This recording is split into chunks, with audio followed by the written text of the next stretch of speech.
Shalom. On va dire parce que le petit a 15e jour de jeûne.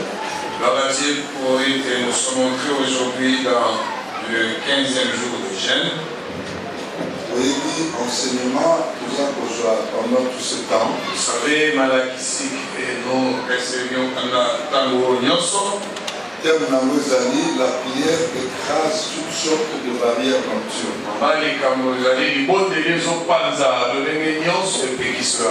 Première barrière, la privation. Deuxième barrière, le désert. Troisième barrière,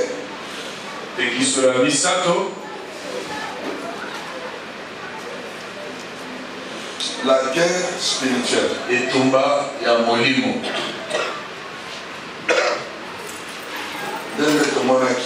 Comme on avait vu, la guerre spirituelle et Tumba Molimo est un conflit entre les vrais chrétiens et les forces du mal.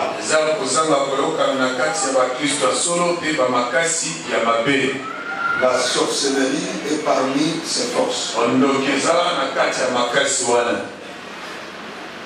Cette guerre est pour exterminer le chrétien. Sa place est sur la terre. Apocalypse chapitre 12, verset 12. La guerre spirituelle est de génération en génération pour les enfants de Dieu. Il y a la guerre spirituelle directe et indirecte. À l'exemple de Samson. Ses ennemis ont pris Delilah comme un canal pour le vaincre. Or, Delilah signifie délicate. Entre guillemets, jolie. Les démons de la guerre nocturne sont tant à rien.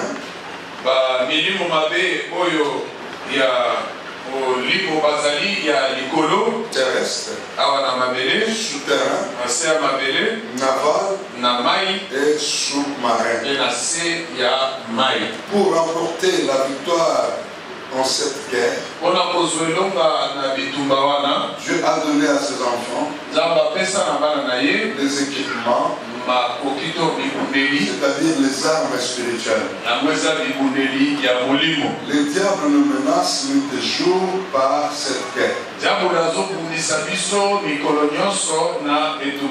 Parce qu'il sait qu'il y a seulement des résultats. Soit on gagne, soit on perd.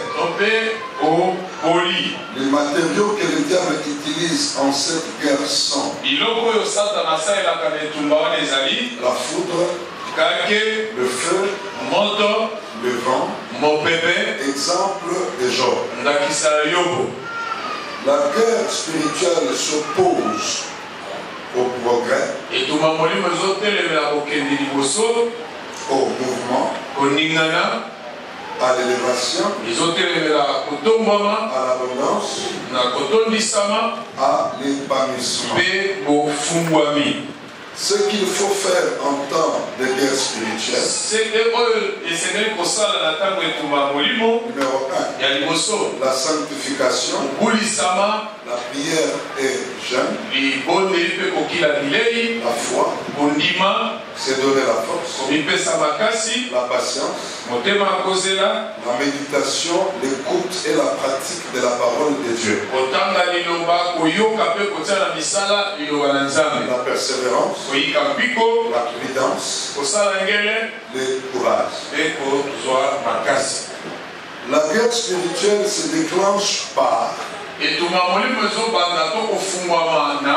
numéro 1, la pensée obscure et banale, les mauvais sentiments, les faux raisonnements, l'entendement des choses mystérieuses,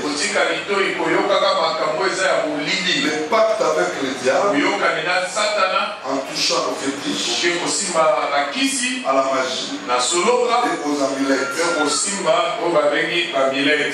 Numéro 6. La guerre spirituelle se déclenche par les coutumes établies. Notez bien, il ne faut pas suivre les coutumes des nations ni les observer.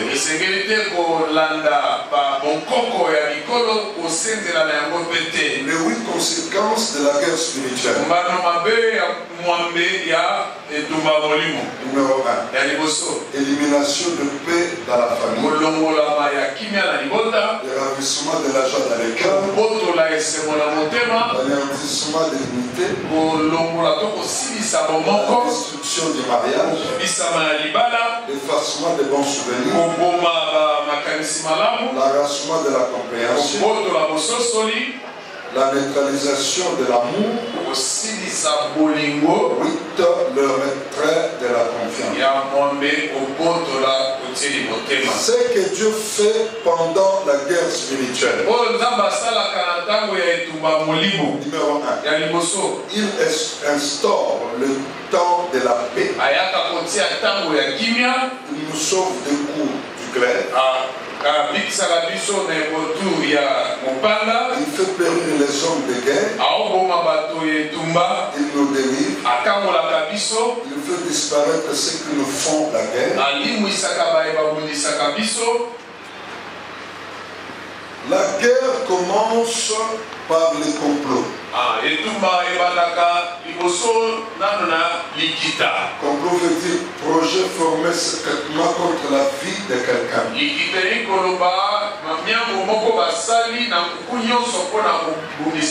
Ceux qui forment ces complots sont des méchants.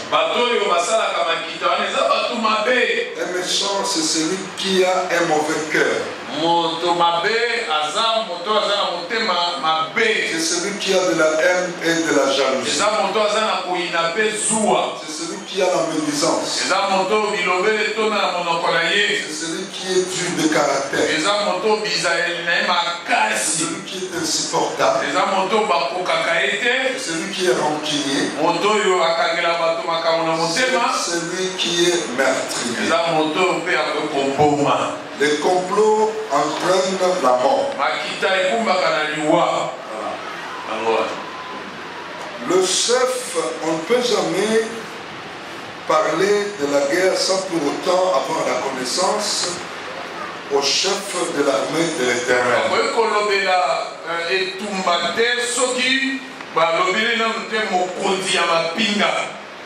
Armée est un terme militaire désignant un groupe d'hommes réunis pour la guerre.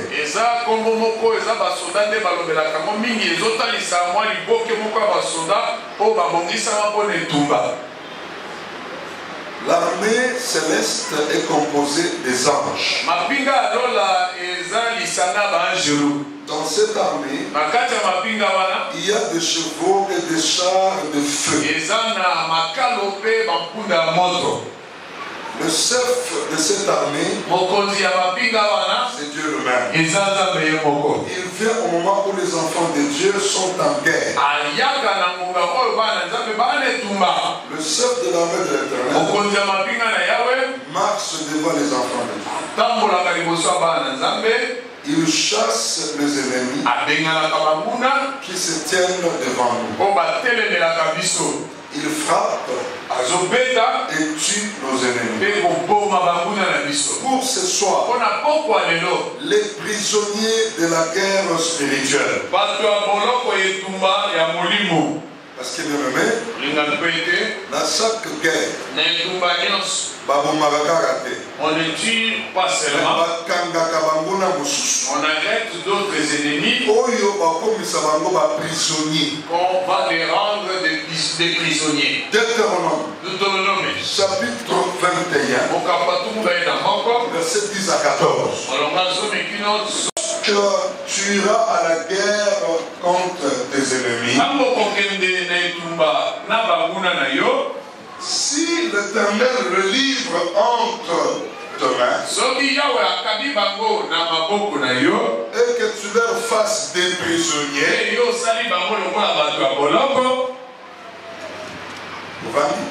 Asseyez-vous. Verset 11. Peut-être verras-tu parmi les captives une femme belle de figure.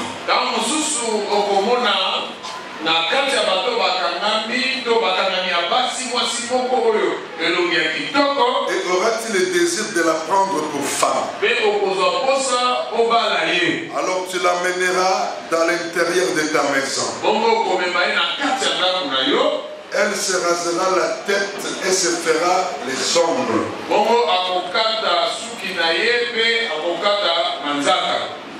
Elle quittera le vêtement qu'elle portait quand elle était prise.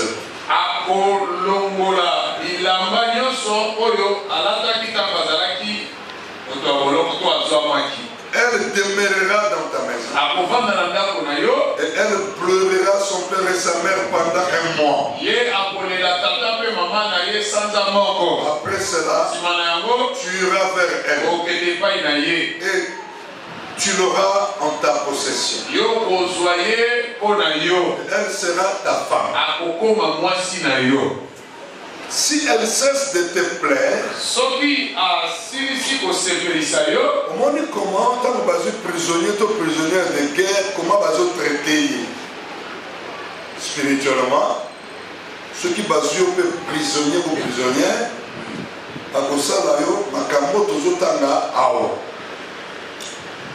si elle cesse de te plaire, tu la laisseras aller où elle voudra. Tu ne pourras pas la vendre pour de l'argent ni de la traiter comme un esclave.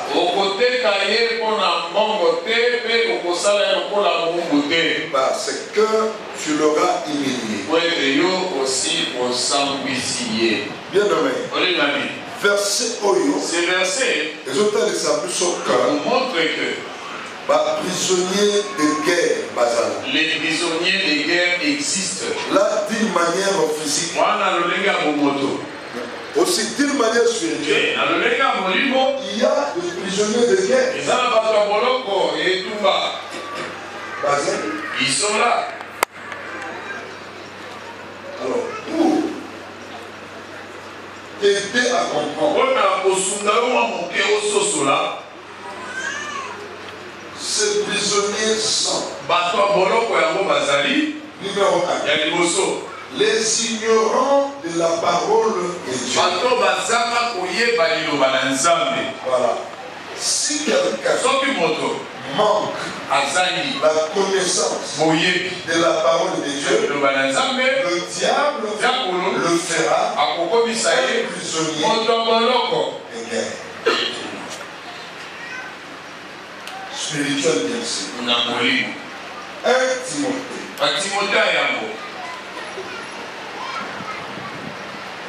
Il faut que ce soit la Bible. Il doit acheter la Bible. Autant la Bible. Lire la Bible. On a très bien parole de Dieu tant que prêcher. Suivre très bien le mais quand on la prêche. Afin que vous ayez connaissance de la parole. Afin d'avoir la connaissance de la car ce que vous êtes ignorant. Et ce que vous avez diable a pour faire prisonnier. Le diable te fera son crime. 1 Timothée chapitre 2 verset 3 à 4.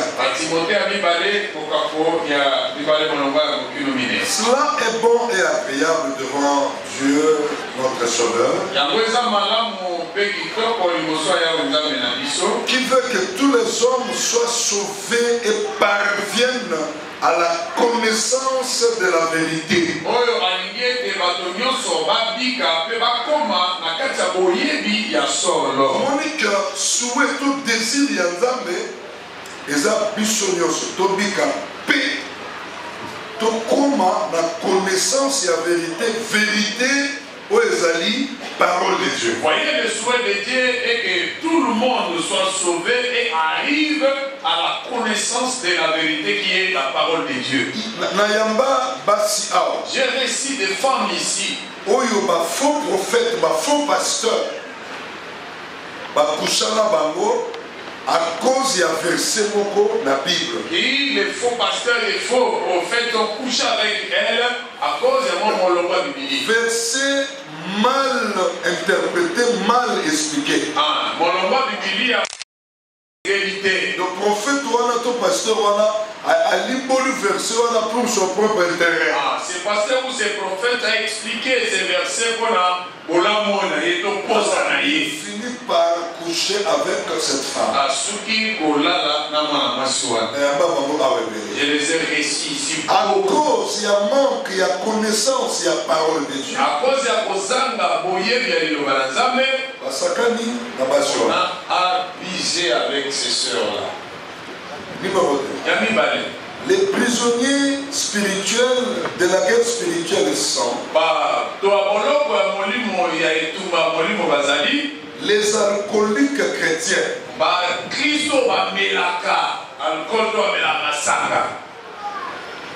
Non, les alcooliques chrétiens. Pas les chrétiens alcooliques, mais les alcooliques chrétiens. Nous les avons ici dans les églises. D'abord alcoolique. D'abord à Mélanie Massanga. Mais chrétien. Ainsi, mon Christ. Il vient à l'église. Il donne les offrandes. Mais d'abord alcoolique. Mais d'abord, mon nez à Massanga. J'ai déjà entendu ici. On va les offrandes. Quelqu'un est venu.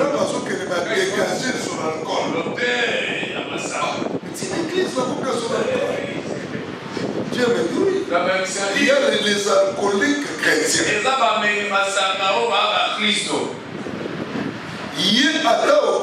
Lui, même si tu prêches, même il écoute, s'il sort, il part boire. Aza déjà un prisonnier de guerre spirituelle. Il n'arrive pas à abandonner la bière ou l'ivrognerie. Numéro 3. Les impudiques chrétiens. C'est pas marié, mais il marche dans l'impudicité. Mais quelque part, il est trouvera dans l'église. Mon Christ. Tout homme qui t'a pas marié, quand tu sors avec lui, alors pour savoir à ce moment-là, vous êtes prisonnier de la guerre spirituelle. Numéro 4. Les prostituées chrétiennes. Au goûter à Kindumba. Il le trouvera dans la prostitution. Mais l'église passe à la dans l'église, il est là. Azope sa dîme, azope s'offrande, mais à Kindumba. La dîme, les offrandes, mais de la prostitution. Aza prisonnier. Ou prisonnière de la guerre spirituelle. Il y a non seulement des femmes et des hommes aussi prostitués. Les adultères chrétiens. Quelqu'un marié, un homme ou une femme, mais quelque part, là une concubine ou un concubin. Il est un adultère chrétien. Mon Christ. Les voleurs chrétiens. Mais il faut comprendre que les deux à l'église, on vient à l'église, on a mon téléphone. On a volé l'église. Le téléphone à l'église. Bah si vous avez un ventilateur l'église, vous commencez à faire une huile d'olive, vous bouteille voilà ou de l'huile, vous allez quelque part, il y a. Mais c'est là qui comptait des bonsoirs. C'était devant ici. Vous voyez, il y a les voleurs chrétiens. Il y a aussi les escrocs chrétiens. Tout ce que j'ai sont des prisonniers de la guerre. Les meurtriers chrétiens. Les homosexuels chrétiens. Homosexuels.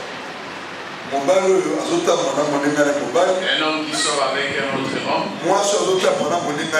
Une femme qui sort avec. Autrement dit, les lesbiennes. Ce sont les homosexuels. Mais chrétiens. Mais la Christ. Dans l'église. Chaque jour de la prière, un jour, elle veut me savoir pasteur, elle est lesbienne. Tu dis quoi? Elle dit oui, pasteur. Numéro 10. Il y a les spécialités chrétiennes. Il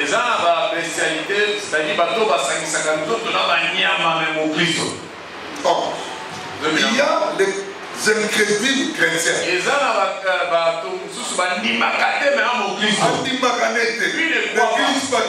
L'église ne fuit pas. Tous compressent.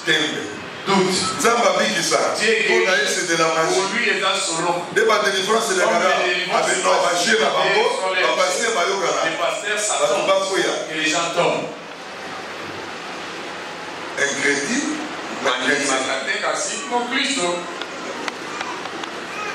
Deuxième point pour terminer. Le menteur chrétien.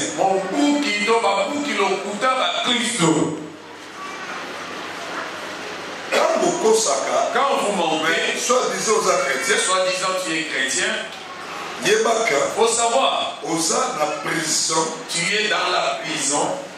Il y a guerre spirituelle. C'est la guerre spirituelle.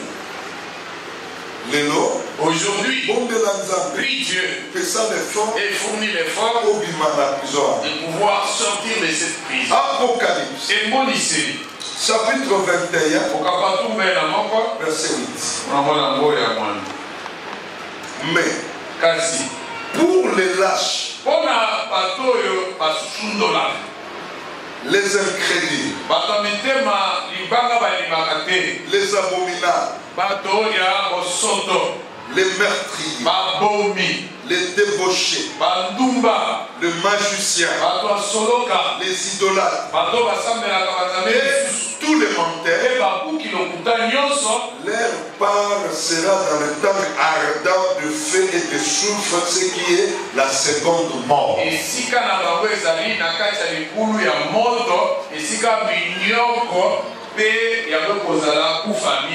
Autrement dit, l'iféro.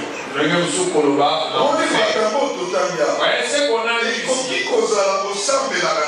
peut être que tu pries, mais tu es dans les dans la prostitution, dans la liberté, dans l'ivrognerie. Bref, tu es dans le péché. Toi, tu as déjà été pris comme prisonnier. La fin du monde, la soupe à moquer, à moment de jugement,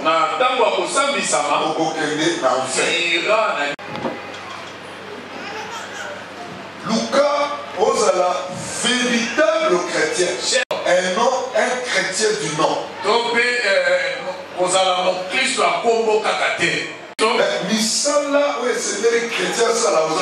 Mais les œuvres qu'un chrétien devait faire, c'est là Jésus dit, comme on connaît l'arbre par son fruit, vous les connaîtrez par leurs œuvres. Comment?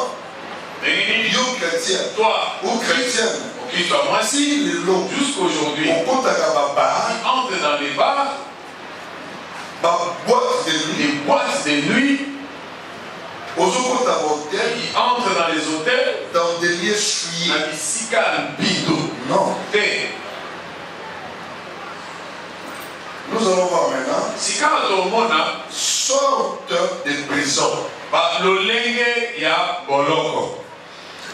dis prison. Donc,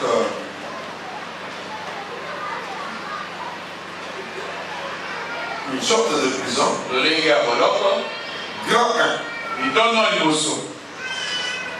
La prison financière.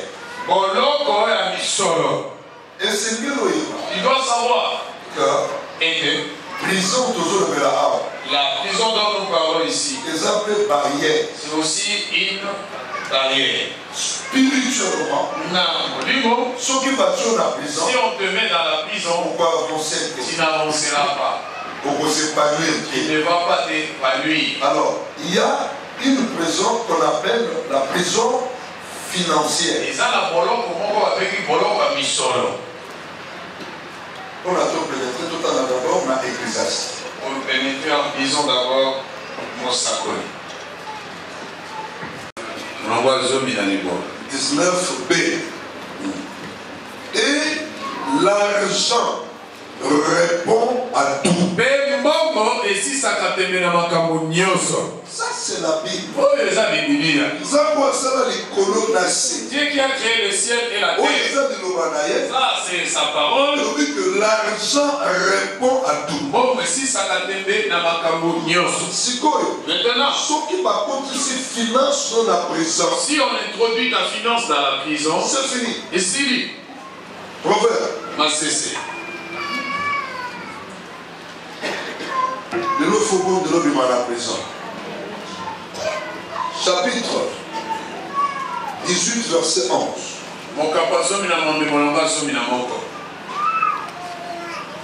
La fortune est pour les riches une ville forte.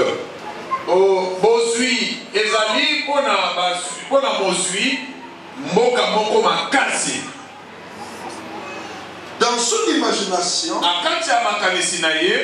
c'est une haute muraille. Voilà. Mutuambongo, un riche, un fortuné, pour lui, l'argent est comme une ville forte. Et dans son imagination,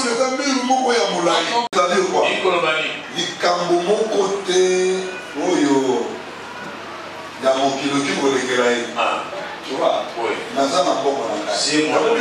L'argent répond à tout. Quelque part,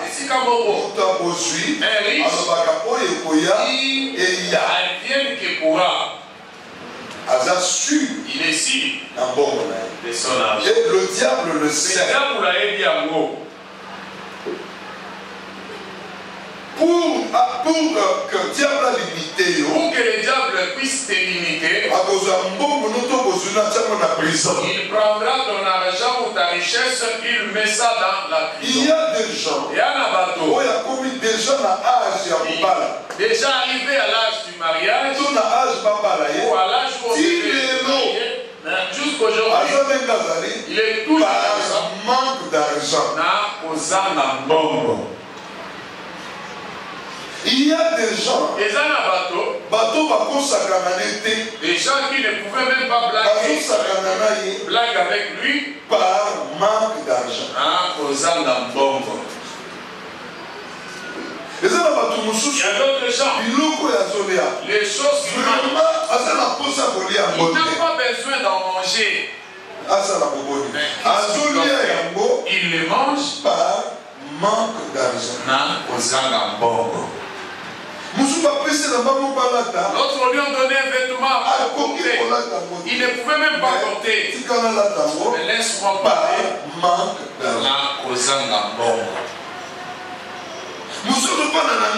L'autre habite dans une maison.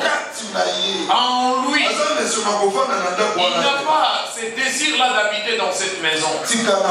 Laisse-moi habiter.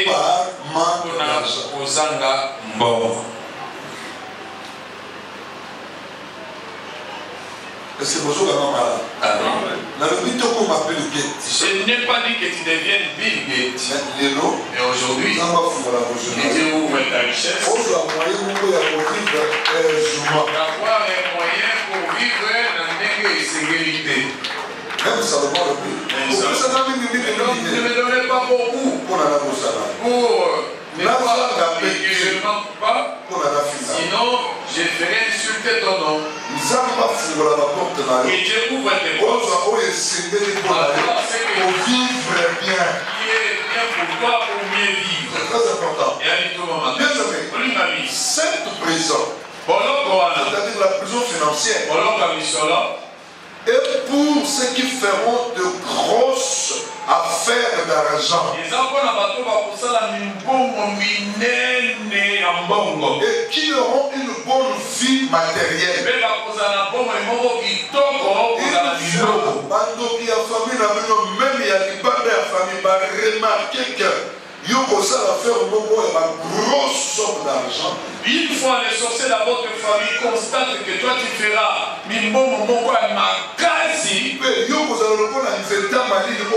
toute la famille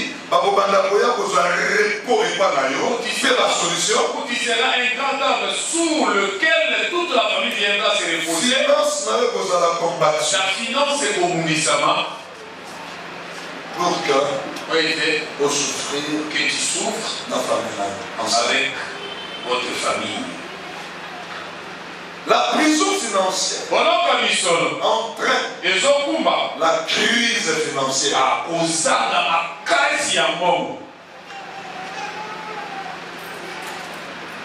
Proverbe 19. La richesse procure un grand nombre d'amis. Vrai ou faux? Mais les pauvres est séparé de son ami.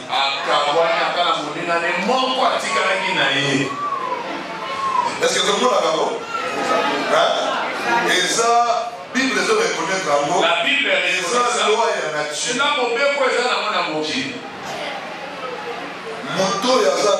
Celui qui a l'argent, il aura plusieurs amis.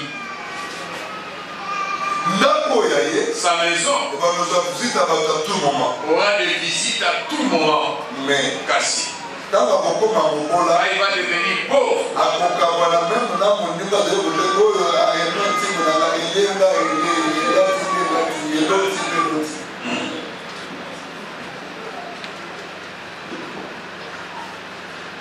Et ça, c'est réalisé comme ça.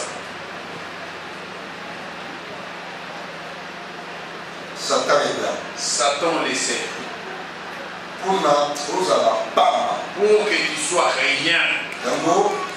À cause de la prison financière. C'est que tu as pu finir. Écoutez. La prison financière attire la pauvreté au lieu de la prospérité.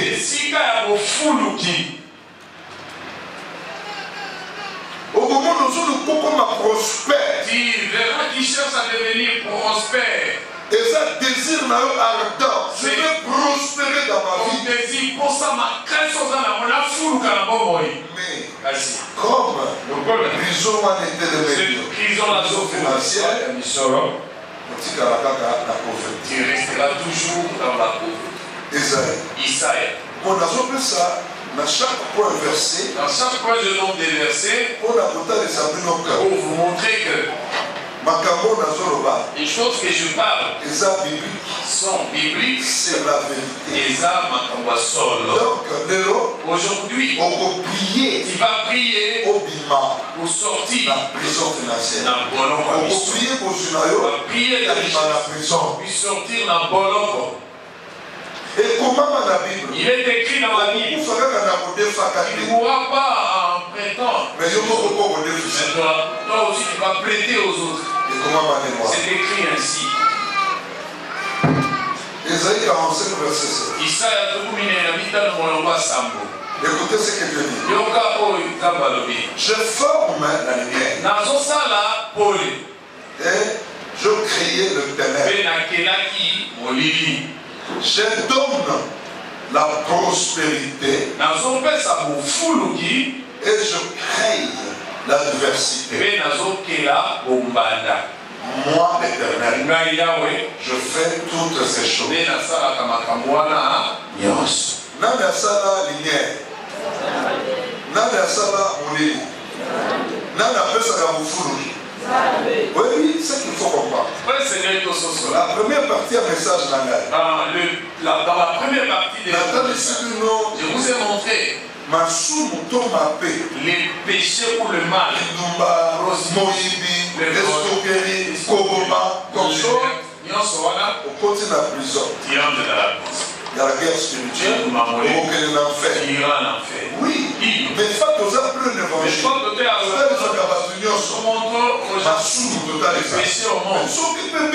Si la Bible aussi écrit la richesse, on doit aussi vous montrer la richesse. Il ne faut pas. Et c'est même dans l'église, on dit avant dans les églises, les richesses, la prospérité, le voyage. Mais non, c'est écrit dans la Bible. Ce qui est écrit est écrit. De côté et à gauche. Nous allons les prêcher. La Bible dit, Dieu dit que je donne la prospérité. Isaïe 45, verset 7. Je crains aussi l'adversité. Ne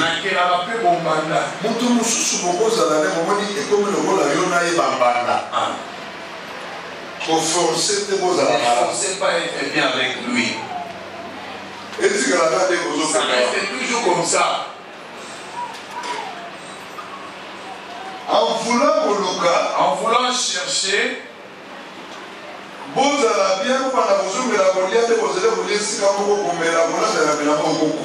être bien, vous revenez quand vous étiez ensemble.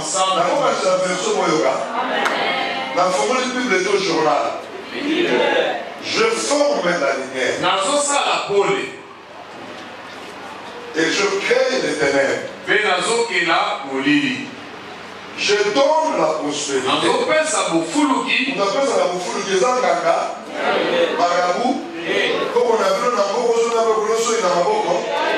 la prospérité. Et je crée la diversité. Moi, l'Éternel, je fais toutes ces choses.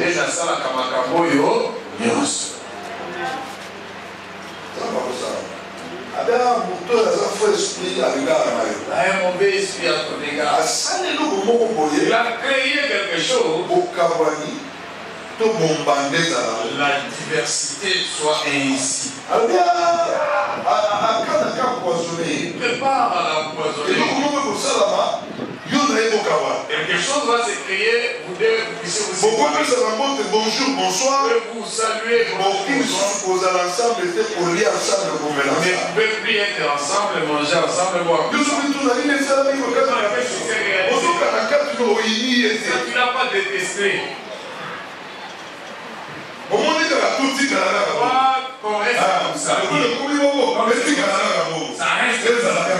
Ça doit rester comme ça. C'est pour ta protection.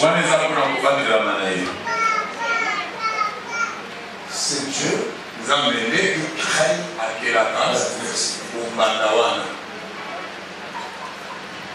Aujourd'hui, tout le monde a fait tout. Vous savez bien. Tu fais tout. Mais cela ne tient toujours pas. Ton esprit avec son esprit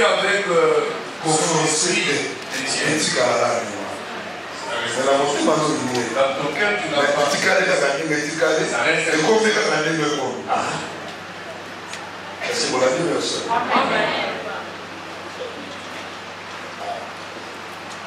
La prison financière. Numéro 2. La sécheresse. Au lieu de richesse. Il cherche la richesse. La sécheresse qui s'attache. Ah, là c'est la prison. Il faut que tu dois sortir de là. Deutéronome. Chapitre 8. Verset 17 à 18.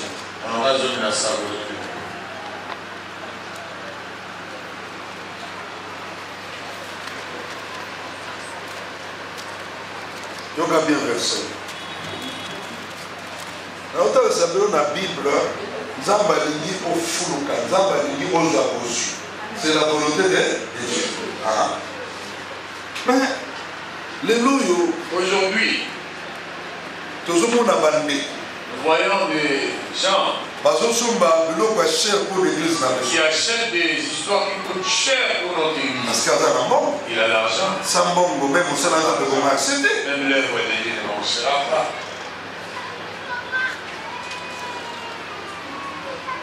Verset 10.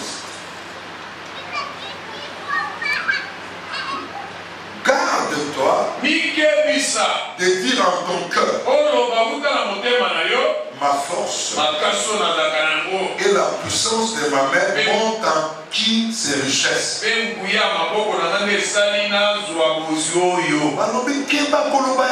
Garde-toi de ne pas dire ça.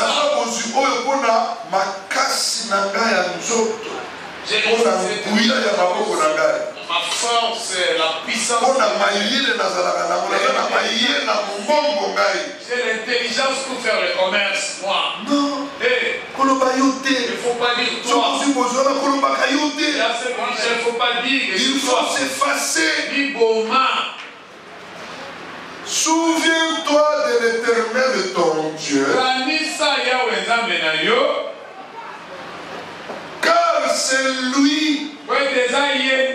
qui te donnera de la force pour les acquérir. En fait de confirmer comme il le fait aujourd'hui son alliance qu'il a jurée à tes pères.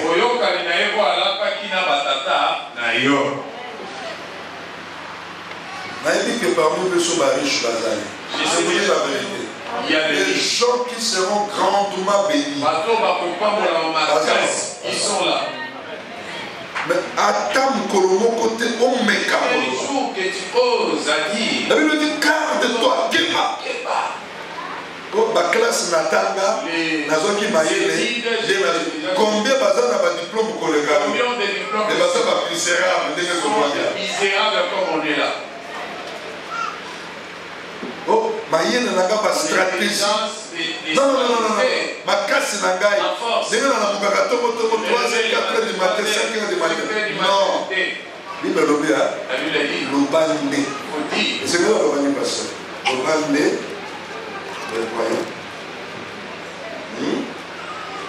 C'est lui qui te donnera la force. Souviens-toi de l'Éternel ton Dieu. Car c'est lui qui te donnera de la force pour les acquérir.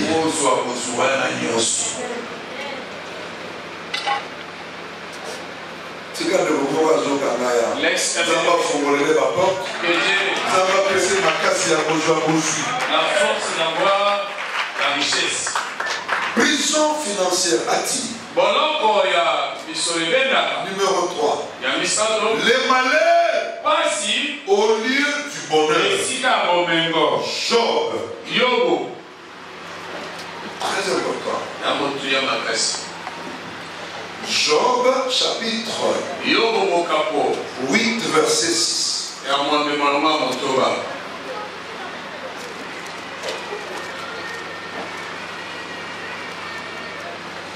Si tu es juste et droit, certainement alors, il veillera sur toi. Il là, c'est Dieu. Et rendra le bonheur à ton innocente demeure.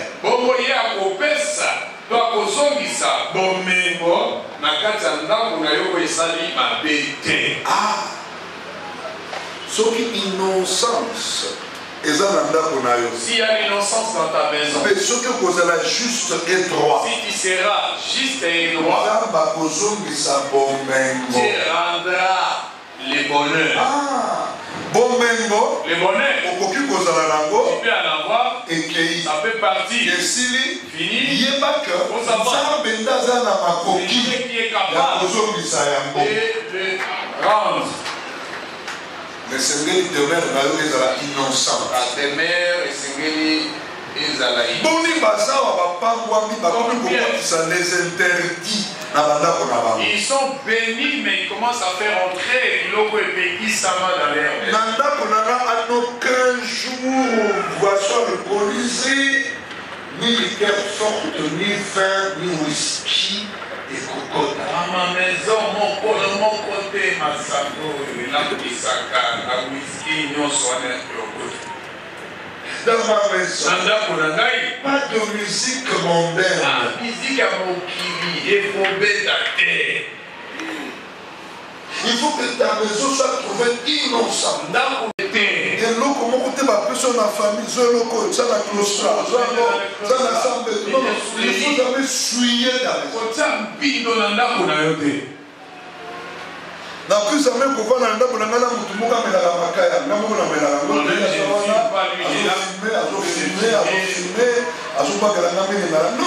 c'est chez moi. Je ne peux jamais tolérer une prostituée avant de prendre pendant qu'il y a à côté 20h, 21h, 22h chez moi. Il y a aussi ma cambonaya, il y a minuit 0h, 1h du matin, 2h du matin. Frappant à ma porte, la fungolé. Là,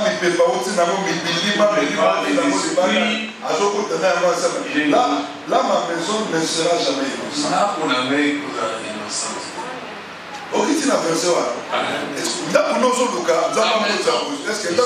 innocente. Cette maison est innocente. Il laisse la clé.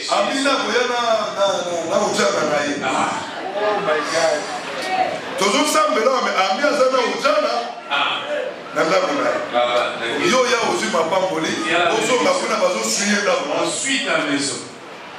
Combien de magasins, pharmacie, boutique, pharmacie. Pendant que nous avons boutique comme un hôtel, nous avons toléré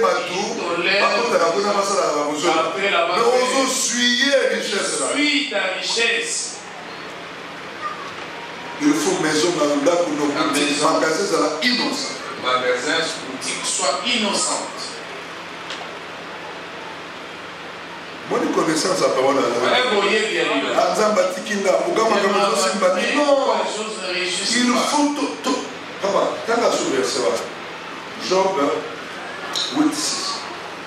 Si tu es juste et droit, certainement, alors il veillera sur toi et rendra le bonheur à ton innocente demeure.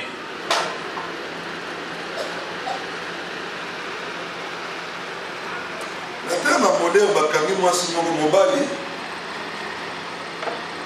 asalaka mosala butu ye nzoka akotaka mobali mosusu na ndako lokola makambo ebunganaka te bayebisi babokilo na basemeki na ye moto moko aya balandeli ti bakuti bango mwasi azokotisa mobali mosusu na ndako na bango na mbeto azalaka na mobali na tu vois liwa la mort ekokotela mobali peut entrer chez ton mari même mokuta mwasi oyo ebiso osema na nzambe bango na ndako na ngai or elle est la première asuye cette il faut nzambe atrouve ndako noko moto ayibi biloko na ye soki wapi ayekokompese pa na yo yokokombia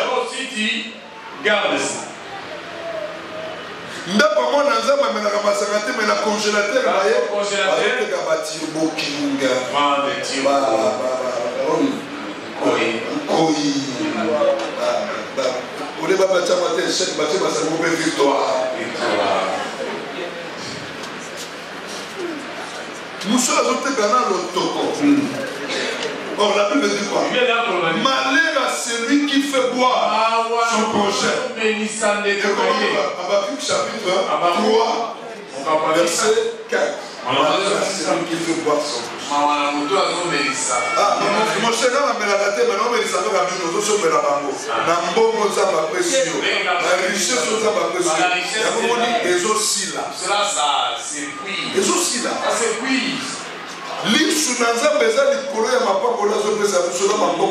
l'œil de Dieu est sur la bénédiction et tout ce qu'il nous donne.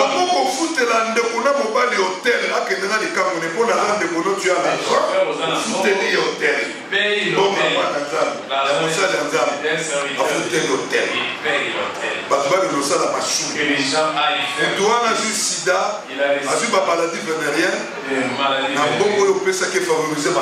Avec l'argent que tu lui as donné, ça favorisait toutes ces choses. La prison financière attire l'inquiétude au lieu du bien-être. On continue le verset avec Jonathan. J'ai continué ce verset-là demain à cause. Aujourd'hui, je veux que nous puissions prier. Est-ce que ma campagne est soumise? Tu diras à Dieu.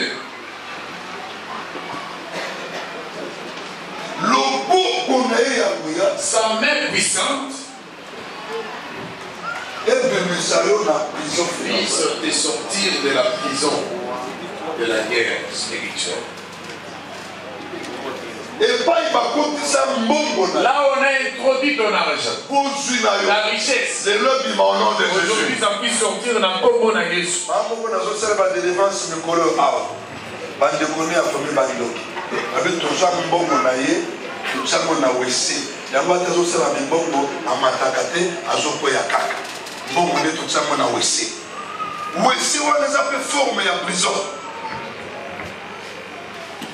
de Kokosu na Sambela, baza Bozunaye, Batiana Moulangi. Tout est psychologique. Mettons-nous debout. Ozo Sambela ta. Même à l'ingarané bongote, à ça vous avez le colo. Pourquoi à l'ingarané bongote? Merci. Même à l'ingarané bongote. Ah. Ce qu'on tient de Mawanayo. Bible la raison répond à tout. Na tout dit maman boza. Pour nous ça la sucre nous on a qui top. Et c'est nini. Pour la poste nous on comme sembe na mafuta bien c'est nini. On a de moi les papa qui top on a le connaissance c'est nini. Nana ni na bongo. Ah merci. Merci de mon état. Ce qu'on bongo non li na mingi wala. Ils ont bloqué quelque part. Et ça, la prison, qui va vendre yango.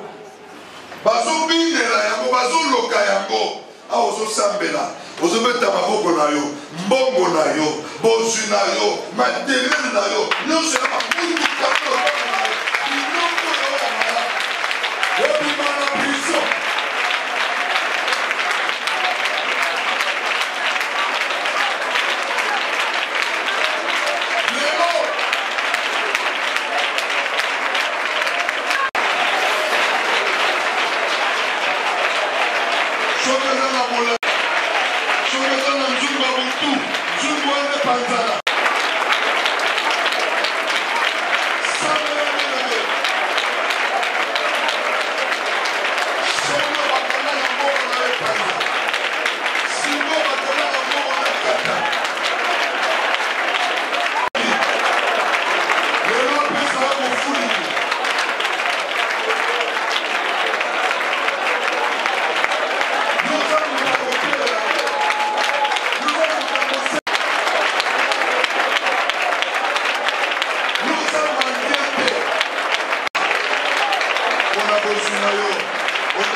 Non, Dieu fait grâce à qui il veut.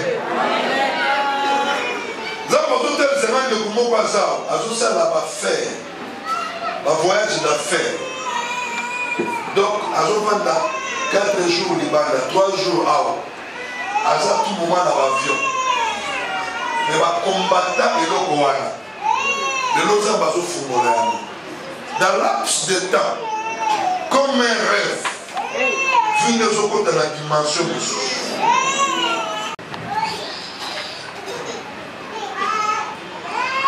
Nzambe azokambola bandeko moko nde bazopesa me bandoki bazoboyesala mabongo okoki kozwa yango te.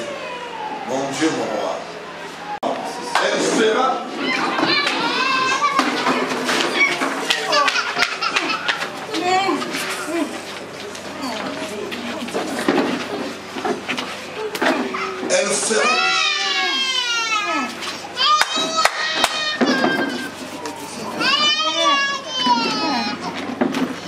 non maintenant, mais c'est tout.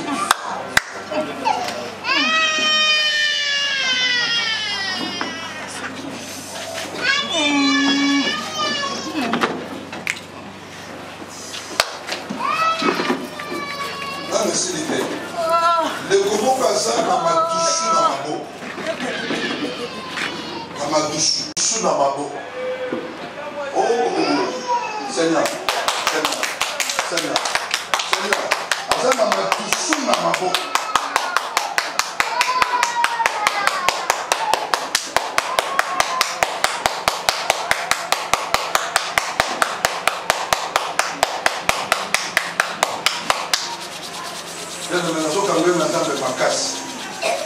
Pour la ligne, la famille n'a pas de salle à Binobo. Pour la ligne, la famille n'a pas de salle à Binobo. Mon Dieu. Azana ma douce na mabo. Musu saza boka mukusa. Tina zoloba. Aboka mukusa. Musu boka pasi. Musu boka moto na maboko na ye. C'est boza ba voir na yo.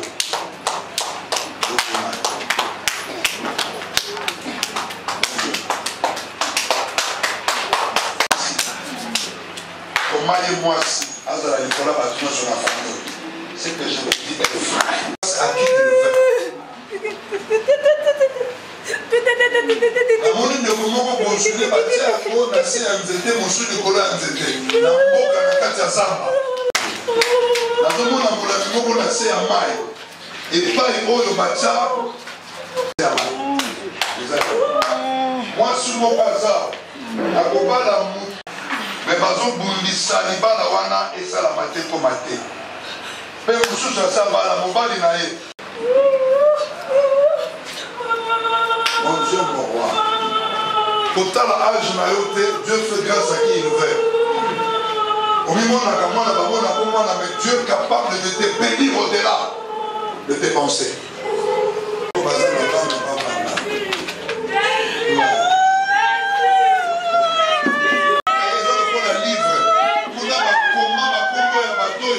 La famille n'a plus pas besoin de consulter.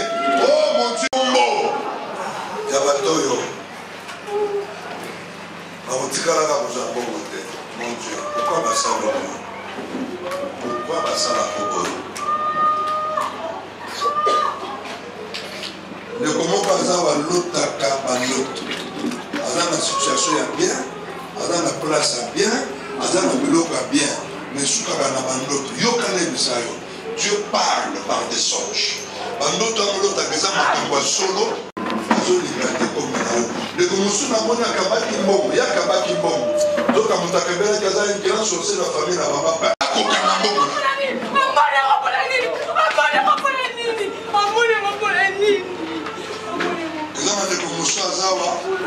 Étoile financière à salle la Gayamo. Mon Dieu, merci. Étoile financière, baza pour utiliser avec pas mon tout souci. Yo so souffrir aux autres na étoile na yo, bazo salle la Gayamo. Soit délivrance. La délivrance. Nanaza pour toi. Vous allez la porte, vous allez la discréter. Mon Dieu. Malishuma. Mon tout les babés. Il y a beaucoup de ça pour sinon bon mon musical à partir de là-bas on reçoit ta délivrance. C'est pas malédiction voilà. Les chemins voilà différents. Tout ce que Dieu me montre, tout ce que Dieu me fait voir,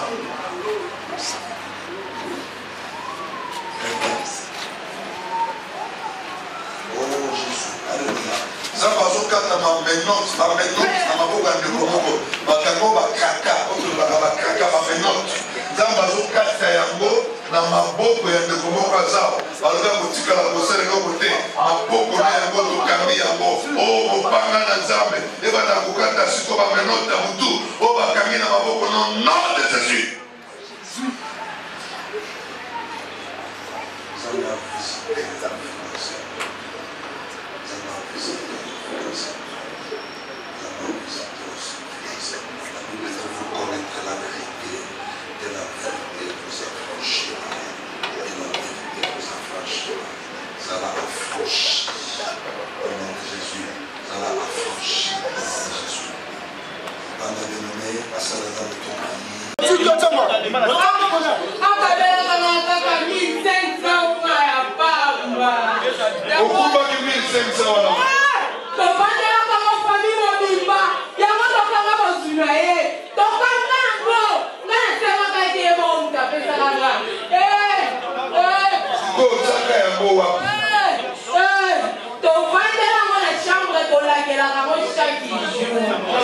C'était dans votre chambre, voilà.